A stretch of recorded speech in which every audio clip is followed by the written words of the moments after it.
Ngiyabingelela futhi la kuMzoleni TV. Namhlanje ke nginiphathele uqinsi lwabesifazane. La kuqinsi lwabesifazane into eyenzakalayo nayi ke bafethu.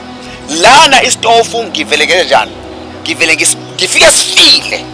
Ngingasifaki kwa inamba ngisibridge asilabi na number ke manje sishisa siyeqa nje element iyaqhuma mangabe isilimi. Into eyenzakalayo la bafethu la uyashisa kuyaqoqana kwenzeka yonke into. Uma ngabe ufika kubaba ekamereni ufika ubaba abone nayi into efanele ngihlale nayo impilo yami yonke akahambi ecalucaluza ubaba.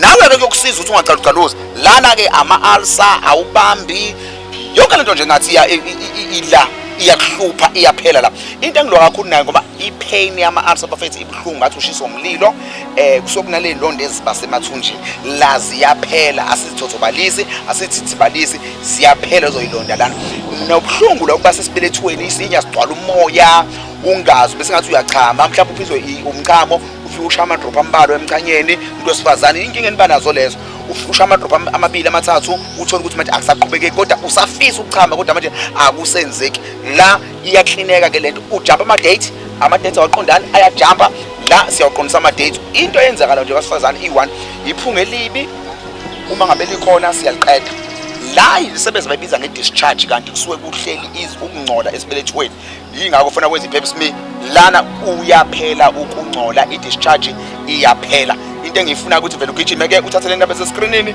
bese ufonela uDr X Khuzwayo uzokusiza ke nathi uqinisa besifazane isixazululo ngesingisi bye bye.